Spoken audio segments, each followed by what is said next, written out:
Hello student, inter physics प्रकाश का गोलीय पृष्ठों का अपवर्तन एवं लेंस, ये चैप्टर हम इंटर फिजिक्स में करा रहे थे। इसकी पार्ट 9 करा दिया, पार्ट 10 स्टार्ट कर रहे हैं आज। इसमें न्यूमेरिकल्स चल रहे हैं। पिछली वीडियो में हमने आपको 8 न्यूमेरिकल्स करा दिए और क्वेश्चन नंबर 9 करा दिए। 9 न्यूमेरिकल कराते हैं। देखिए, कोई प्रकाश पुंज किसी बिंदु P पर अभिसारित होता है। ये प्रकाश पुंज जा रहा है, ये जा रहा है पुंज किस बिंदु की तरफ जा रहा है? P बिंदु की तरफ। ये बिंदु P है, सीधे कहां जा गिर रहा है? P बिंदु पर अभिसारित हो रहा है, P बिंदु की ओर जा रहा है। 15 सेंटीमीटर फोकस दूरी का अवतल लेंस, ये अवतल लेंस लिया हमने। ये अवतल लेंस, इसकी फोकस दूरी हुई है क्या? 15 centimetre. F equal to -15 centimetre. अवतल लेंस इसलिए माइनस लिया जाएगा। कभी भी प्रॉब्लम्स में प्लस माइनस नहीं दिया होगा। उत्तल लेंस होता तो प्लस लिख लेते हैं, साइन अपने पास से लेंगे, वैल्यू दी होगी 15 सेंटीमीटर फोकस दूरी का अवतल लेंस। अभिसारी पुंज के पथ में, ये पुंज जा रहा है प्रकाश का पुंज, इसके रास्ते में बिंदु P से 12 सेंटीमीटर बाईं ओर रखा जाता है। ये लेंस P पॉइंट से लेफ्ट हैंड साइड में रखा जाएगा। कितनी दूरी पर? 12 सेंटीमीटर की दूरी पर। किसके रास्ते में? अभिसारी पुंज, जो पुंज आके गिर रहा है अब, ठीक है, उस पुंज के रास्ते में गिरा जाता है। प्रकाश पुंज अब किस बिंदु पर अभिसारित होगा? अब ये प्रकाश, अगर ये लेंस नहीं होता अवतल, तो ये प्रकाश की किरणें जाकर P बिंदु पर जाकर मिल जाती। अब रास्ते में रख दिया हमने क्या? लेंस। तो ये किरणें यहाँ पर आगे गिरी आधे रास्ते तक, लेंस को डिवाइड कर लेते हैं हाफ रास्ते तक, ये इसका प्रकाशिक केंद्र, तो इस पॉइंट तक आई। अब ये चूंकि ये कौन सा लेंस? अवतल लेंस। अवतल लेंस को कहते हैं अपसारी लेंस। अपसारी लेंस क्या करता है? किरणों को फैलाता है। तो किरणें जो ऐसे जाके मिल रही थी P पॉइंट पे इकट्ठी हो रही थी, वो किरणें को फैला देगा ये लेंस। तो इस पॉइंट से और इस पॉइंट से किरणें फैल जाएंगी और फैलकर थोड़ी सी किस बिंदु पर? मुखअक्ष के किस बिंदु पर? I बिंदु पर जाकर इकट्ठी हो जाएंगी। तो यहाँ पर बन जाएगा इसका प्रतिबिंब। तो प्रकाश प्रतिबिंब अब किस बिंदु पर अभिसारित होगा, यानी किस बिंदु पर इकट्ठा होगा, उस बिंदु की क्या निकालनी है? दूरी। ये P जो है, ये अवतल लेंस के लिए आभासी वस्तु है। किरणें मान सकते हैं P से आ रही हैं, आभास हो रहा है, ये आभासी वस्तु है। इस P बिंदु का, आभासी वस्तु का इस अवतल लेंस द्वारा I पर प्रतिबिंब बन रहा है। तो ये प्रतिबिंब कहाँ बनेगा, यानी किरणें कहाँ इकट्ठी होंगी, उसकी डिस्टेंस बतानी है। यानी V प्रतिबिंब दूरी लिखते हैं, V से V क्वेश्चन मार्क है।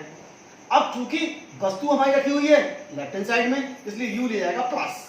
कितना, कितनी दूरी पर थी? 12 पर प्लस 12, V निकालना है। तो आप बताओ, लेंस के मामले U इक्वल टू हो गया +12 और V equal to question mark. ठीक है। अब लेंस सूत्र से, लेंस का हमने सूत्र आपको प्रूफ करा है, 1/f equal to 1/v minus 1/u। इसमें सब्स्टिट्यूट कर देंगे वैल्यू, 1/f, f की वैल्यू -15, माइनस लिया जाएगा चिन्ह। इसमें जितनी वैल्यू लगी जाएंगी चिन्ह सहित विद साइन लगी जाएंगे। v की जगह v भी कंफर्म नहीं है, -1/u, u की जगह 12, -1/12 कर ले आएंगे, प्लस का हो जाएगा 1/12 माइनस 1/15 बराबर 1/v। क्लियर? ये -12 इधर लाएंगे, प्लस का हो जाएगा, इसमें एलसीएम लेंगे तो 1/v इक्वल टू 12 पंजिस 15 चौका 60, 60 आएगा एलसीएम। तो 12 पंजिस 60, 5 एकम 5, 15 चौका 60, 4 एकम 4, 1/60 v इक्वल टू हो जाएगा 1/60 1/v बराबर 1/60, v बराबर उलट देने से v बराबर 60 सेंटीमीटर। तो कहाँ होगा? किससे? अवतल लेंस से कितनी दूरी पर? 60 सेंटीमीटर। दूरियां सब सेंटीमीटर दी की दूरी पर प्रकाश पुंज, प्रकाश का जो पुंज है वो कितनी दूरी पर? लेंस है, v की वैल्यू निकाली 60 सेंटीमीटर। तो प्रकाश पुंज क्या होगा? क्या लिखा हुआ? अभिसारित होगा। That is your answer. Clear हो गया? डायग्राम बना दिया, जो क्वेश्चन कह रहा है उसका आपने सॉल्व कर लिया। लेंस का सूत्र लगा दिया, लेंस के सूत्र में चिन्ह सहित मान लगाए जाएंगे। क्लियर हो गया? ये किरणें जा रही हैं P बिंदु पर जा रही हैं, तो P बिंदु पर अगर ये लेंस नहीं होता अवतल लेंस, तो P बिंदु पर जाती, तो ये P क्या है? आपकी आभासी वस्तु है इस लेंस के लिए, और किरणों को फैला दिया इस अवतल लेंस में, और कहाँ इकट्ठा कर दिया? I पर। तो I पर प्रतिबिंब है, तो वस्तु की दूरी है U, प्रतिबिंब दूरी V है। U पता है, मैं 12 दूरी पर रखा हुआ, 12 सेंटीमीटर दूरी पर V निकालना है, और इसकी फोकस दूरी दी हुई है, तो UVF के फॉर्मुलेशन में कर लिया सॉल्व। अब आ जाओ प्रॉब्लम नंबर 10 पर। प्रॉब्लम नंबर 10, एक उत्तल लेंस की वायु में फोकस दूरी 20 सेंटीमीटर है। इसे 1.3 अपवर्तनांक के द्रव में डुबाने पर इसकी फोकस दूरी ज्ञात कीजिए। तो देखिए ये केस फर्स्ट दो केस हैं। एक बार ये उत्तर लेंस किसमें रखा है, वायु में, इधर भी वायु है इधर भी वायु में रखा हुआ है। क्लियर हो गया। इसकी फोकस दूरी 20 सेंटीमीटर है। क्या पहले केस में जब लेंस वायु में स्थित है,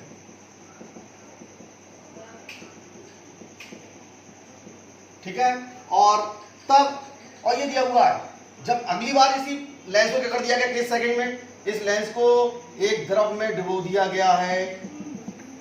1.3 अपवर्तनांक वाले द्रव में डुबोने पर एक द्रव में इस लेंस को डुबो दिया गया है।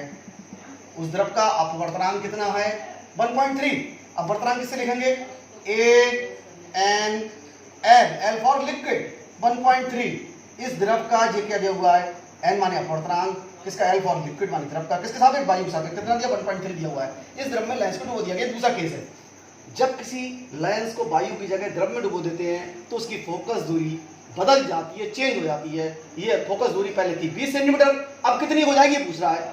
और फोकस दूरी बदलती है तो उसकी क्षमता भी बदल जाती है। क्यों बदलती है, इसका कारण क्या है, फोकस दूरी का फॉर्मूला पढ़ा है आपने। फोकस दूरी का फॉर्मूला क्या है, फोकस दूरी के सूत्र से जो आपने मेयर सूत्र पढ़ा है, लेंस मेयर सूत्र 1/f = n-1 1/r1 - 1/r2। इस फॉर्मूले से पता है f फोकस दूरी है, ये n पर निर्भर करती है, n माने अपवर्तनांक। जब हम लेंस को किस में रखेंगे, वायु की जगह द्रव में डालेंगे तो अपवर्तनांक चेंज हो जाएगा, n बदल जाएगा तो फोकस दूरी भी चेंज हो जाएगी। ये क्लियर होना चाहिए। अब लेंस जब वायु में स्थित है तब इसकी फोकस दूरी कितनी है, f = दिया गया है, f = है 20 सेंटीमीटर। लेंस उत्तल है, प्लस ली जाएगी। क्लियर। अब ये बताओ रेस काय से काय में जा रही है। रेस अगर लेंस वायु में रखा है तो किरणें जाएंगी ए से, एयर से लेंस में। लेंस किसका बना हुआ है, कांच होता है G, तो किरणें जा रही है A to G। लेंस में घुसने से पहले किरणें एयर में है, जा रही है ग्लास में, ग्लास का बना हुआ लेंस है, A to G जा रही है, तो N की जगह क्या आएगा, ANG। G वो N माने अपवर्तनांक, किसका, ग्लास का, किसके सापेक्ष, एयर के सापेक्ष। किरणें चूंकि A से G में जा रही हैं इसलिए ANG आएगा। तो यहां पर हम फॉर्मूले में n-1 में n की वैल्यू क्या लेंगे, ANG। ये है मेन मामला। फॉर्मूले में जो 1/f = कितना, n-1, n की जगह लेंगे ANG -1। क्लियर। अब हमें ये दिया हुआ है लेंस के कांच का अपवर्तनांक 1.5, यानी इसका ANG दिया हुआ है कितना, 1.5। इसके कांच ग्लास का n माने अपवर्तनांक किसके सापेक्ष दिया हुआ, वायु सापेक्ष होगा, नहीं लिखा तो वायु सापेक्ष 1.5। तो इसमें हम लगा देंगे वैल्यू 1/f, f की वैल्यू में दी हुई है 20 = ANG 1.5 - 1 1/r1 - 1/r2। ये 1.5 में से बन जाएगा 0.5 बचेगा, 0.5 इधर क्या पड़ेगा, डिवाइड में पड़ जाएगा। 1/20 + 0.5 = 1/r1 - 1/r2। 20 पंजे 100 में पॉइंट हट जाएगा, 0 से 10 रह जाएगा, तो 1/10 = 1/r1 - 1/r2। It is your equation number 1।